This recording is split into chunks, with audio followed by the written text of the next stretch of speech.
Welcome to Facts TV News, where everything is true. Jamaica news in review. Jerkfish vendor Squaddy shot dead at home in Trelawney. The Trelawney police are probing the murder of a jerkfish vendor who was shot and killed at his gate in the parish on Friday morning. The deceased has been identified as 36-year-old Dwayne Anderson, otherwise called Squaddy, who was of Hughes Settlement. Reports are that about 3:30 a.m., residents heard several explosions in the community. At about 6 a.m., residents stumbled upon Anderson's body and summoned the Falmouth police. Upon their arrival, the police found Anderson lying on the ground at his gate, clutching a knife. The scene was processed and the body was removed to the morgue. No motive has so far been established for the killing. Popular taxi operator shot dead in Angels, Spanish Town. A popular taxi operator was gunned down by unknown assailants along Walks Road in Angel, Spanish Town, St. Catherine on Friday night. The deceased is 29-year-old Orlando Patterson, alias Lando, of Gregory Park in Portmore in the parish. According to the police, residents raised an alarm after hearing loud explosions coming from Angels around about 9:20 p.m. The police later found Patterson with multiple gunshot wounds to his upper body. He was taken to hospital where he was pronounced dead. Several persons took to social media sites to react the news of the popular taxi operator's murder. One Instagram user wrote, "R.I.P. Lando, Jano, you never did go like that."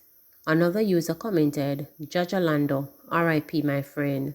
Shared another, "Lando, this shape me youth. Who go take me round you now? You no deserve this, general. Rest up, brother." Meanwhile, the St. Catherine North Police are probing the development.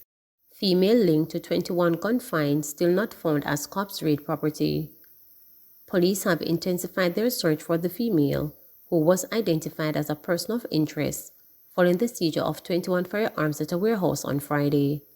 Police sources said the search continues as the female, Jadian Alisa Edwards, was given until 12 midday on Saturday to turn herself to the Counter-Terrorism and Organized Crime CTOC for questioning. Checks made up to that time revealed that the woman remained at large. Police said a property where the woman is believed to have resided was raided, but no one was found. Police High Command in a release said the woman was from Portmore, but sources said she is believed to always frequent sections of Clarendon. Meanwhile, anyone knowing her whereabouts is being asked to contact the CTOC at 876-967-1389, Crime Stop at 311, NIB at 811. Broken. Vanessa Spence's father will forever regret that he didn't tell his daughter to drive carefully as she left home for a night out on the town on Wednesday, and he will forever wish her effort to save a neighbor's life had ended with her being hailed a hero instead of being one of two good Samaritans who died in a car crash. Me no know when me go get over this. Me I tell you the honest truth. Me sadly miss her, Peter Spence reported from the family home in Golden Grove, Hanover on Friday. Me sit down on the chair on the veranda here, so watching them Wednesday evening going out here, so, and it come out of my mouth. Don't fi just say, "Oh no, careful now, added the heartbroken father, his voice heavily with regret. Vanessa is survived by 3 children, ages 9, 4, and 1. The 29-year-old, along with 16-year-old Brianna Simmet and 26-year-old Algie Ricketts, died after a borrowed Toyota Axio motor car, being driven by Spence, slammed into a parked water truck along the Haddo Main Road in Hanover about 11:30 p.m. Wednesday. The 2 women were among a group of people trying to get Ricketts, who was injured, to Savannah Lamar Hospital. He had been shot earlier at a bike show that was held in the nearby community called Bissy Baker. On Friday, a grieving Paulette Robinson Spence took comfort in the bravery her daughter shown in trying to help her injured neighbor. Ricketts, she said, had a good rapport with many of the community members, including her daughter. "Maybe a lot of man won't dare so, and she say, him a go get shot and lie down there. How she so brave to take him up and move off with him as a woman," she marveled, adding that her daughter appeared to have been determined to help. "She did park far away me here, and she go for the car and come back, and people put him in the car and she move off," said Robinson Spence. Both distraught parents said they would likely run for a cover if they had been in their daughter's shoe. "Me know me as a man, and me hear gunshot, me a take with myself," her father said before hastily adding that he did not regret that she chose to help someone in need. He just ruled the tragic outcome. "If only she had made it safely to the hospital," he mouthed, "she would have been hailed for her bravery. Me just can't imagine if it did work out," he said. Like the Spences, Brenna Smith's mother, Karen Smith, has her fair share of regret. Not one who usually allows her daughter to go out at night, she made an exception on Wednesday. Her sister came last week from overseas, and she said that she wanted to go out with her to a bike show. "So I say, okay, go with her, but make sure you come back by 9 p.m., the mother explained. "At 11 o'clock, I didn't see them, so I'm saying, where are they? And then after that now, it's just like something come to me. A spirit just come over me and say, where are you going to get the money to bury Brianna? That time, I didn't hear anything about her death as yet," she disclosed. Shortly after, her husband's friend called to tell him of the car crash. "I am broken down. I cry. I try to laugh, but I cry because I miss her. When she was leaving that night, she said, 'Mommy, love you,' and I say, 'Be careful. Don't drink anything around there. Just come back at 9 p.m. That was it," the cheerful mother of the Anchovy High School student lamented. Her teenage daughter, she said, was quiet but outspoken. She had a sense of fashion and loves to dress up, and her young niece loved her dearly.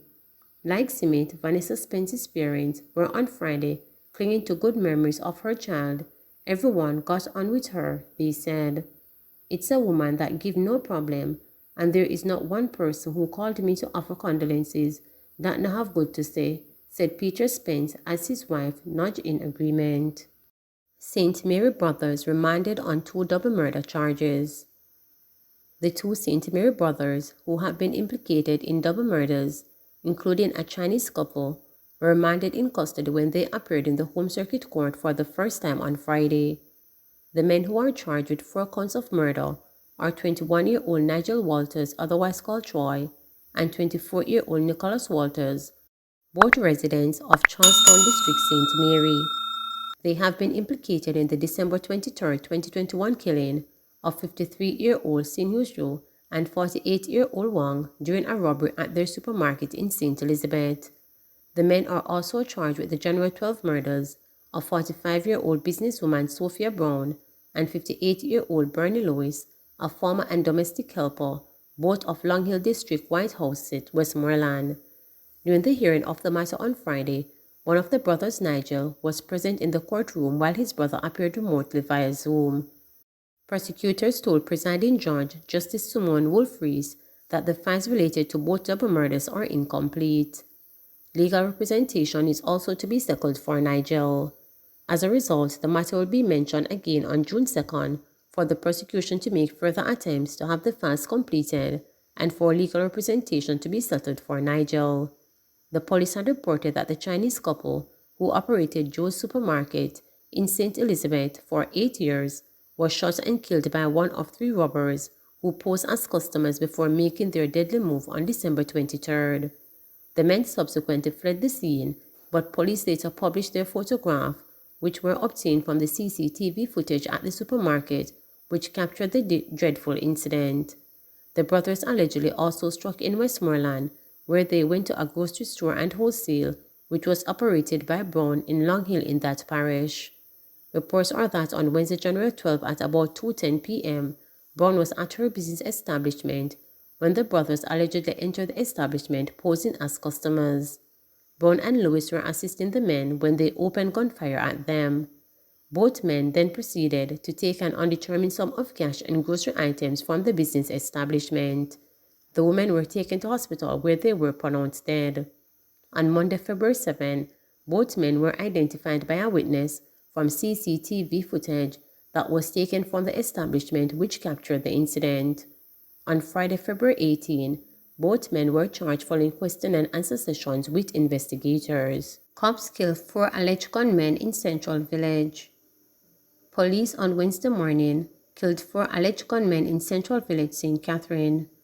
Details are unavailable at this time, but it is understood that 3 illegal firearms were seized by the police following the incident. When contacted by reporters, Senior Superintendent Christopher Phillips, the commanding officer for the St. Catherine South Police Division, confirmed the incident. SSP Phillips said police encountered several gunmen during an operation in the community. He said following an exchange of gunfire, the 4 were killed and the guns subsequently found. The incident reportedly occurred in the wee hours of the morning. Why them kill them? Central Village man laments fatal police shooting.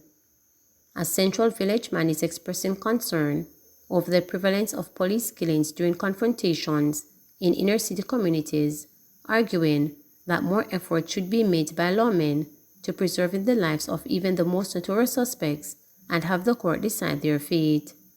No garrison youth no go there, so no justice right now, not even the INDECOM Independent Commission of Investigations, he said. He was speaking with reporters following the fatal shooting of 4 alleged gunmen by the police in Central Village on Wednesday morning. The man, who denied to state his name, said he was unaware whether the deceased suspects were in fact innocent, but believes the police could generally exercise more restraint during confrontations. Work by protocol. Try the youth them, he said. Oh God, man, everybody deserve a trial, man. Up to the middle of February, there were 19 fatal shootings by the police since the start of the year, 4 of whom involved voluntary persons, according to INDECOM. One advocacy group, Stand Up Jamaica, expressed deep concern at the statistics, which is described as alarming, and said it reflects the failure of the security forces, who lack the proper training in how to approach various circumstances. Stop harboring criminals. Cop warns residents after 4 gunmen killed in Central Village. Assistant Commissioner Gary Griffiths, commanding officer for the Police Area 5 Division, is imploring residents of Central Village to desist from harboring criminals, calling the area a hotbed for crime. He issued the warning while speaking to journalists following the police killing of 4 alleged gunmen in the Zambia section of the community early Wednesday. The entire space here is a hotbed where men frequently engage each other and engage security forces, Griffith said. Unfortunately, during this morning's engagement, 4 were shot fatally. I am imploring persons from the community to desist from harboring criminals. Our focus are guns, gangs, and gunmen. Wherever you are, we will be coming at you, he added. Police reported that they encountered several gunmen during an operation in Zambia in the wee hours on Wednesday morning, and following an exchange of gunfire, 4 of the men were killed and 3 illegal firearms were found. Hero Sisters. A day before the world started celebrating the achievements of women, 2 Jamaican sisters threw caution to the wind when they jumped into the Viracobre and saved a motorist from drowning. Zena and Cassandra Sloot, while happy that they had rescued the man, appeared unexcited by their heroics, telling reporters that pulling motorists from the river is something we do all the time. Zena said she didn't see when the car went off the road, but heard when the vehicle hit the water about 8:30 a.m. I turned around, and when I looked, I saw the car sinking, she said, adding that she ran to the riverbank, take her clothes off, and jumped in. When I got there to try to get him out of the vehicle, he was actually trapped. The windows were up, and the doors couldn't open. I was there hitting the glass, then my sister came with a hatchet, and we used it to break the rear windshield because by the time most of the car was under the water, and we knew we couldn't break the windows, she explained. My sister got some cuts on her fingers from the broken glass. Then we saw him push out his hand and we pulled him up, she said. I'm so happy because at one point I felt so disappointed because time was going and we thought he had drowned by now. But when we broke out the glass and we see him hand come out, to be honest, we didn't expect him to still be alive, she said. Me just glad that he came out alive. Simpson Miller excused from testifying in Trafigura matter. Former People's National Party PNP President and Prime Minister Portia Simpson Miller was granted an application to be excluded from giving evidence in the Trafigura hearing. The decision was handed down by High Court Judge Stephanie Jackson-Hasty. Queen's Counsel K.D. Knight, the attorney representing Simpson Miller, filed an application to have his client excused from the case due to medical reasons. In 2011, the Supreme Court ruled that Simpson Miller, as well as Philip Pwell, Robert Bobby Pickersgill, Colin Campbell, and Norton Hines testified in open court about the donation. The matter was subsequently escalated to the Privy Council by party officials after the Court of Appeal in 2017 dismissed an appeal against the 2011 ruling. Campbell testified earlier Wednesday that the fundraising organization, Campbell Our Candidate CCOC, had absolutely no contact with Dutch oil lifting company Trafigura. Campbell told the court that a bank account was set up under the name CCOC Association by a group of friends in 1991 to support his candidacy and victory in the 1993 general elections. On Tuesday, opposition Member of Parliament Philip Pwell denied involvement in the payback of $30 million to Trafigura after the donation to the PNP was made public by then opposition leader Bruce Golding in 2006. During his second day of testimony in the Trafigura matter in the Supreme Court in downtown Kingston, Pwell also denied writing a letter indicating that the money had been repaid. "I was not involved in any payback," he told the court, and said he was not sure why Robert Pickersgill, another PNP member, purportedly returned the funds. In October 2006, opposition leader Bruce Golding dropped a bombshell in Parliament when he revealed that Trafigura, the firm which traded oil for Jamaica on the international market, had donated $31 million to the CCOC Association account operated by Campbell. At the time, Campbell was the Minister of Information and Development and also General Secretary of the PNP. The money was transferred to the account just prior to the PNP's annual conference that year. Conflictingly, Trafigura said the money was part of a commercial agreement, while the PNP maintained that it was a donation to the party. Please remember to subscribe, like, share, and click the notification bell for daily updates.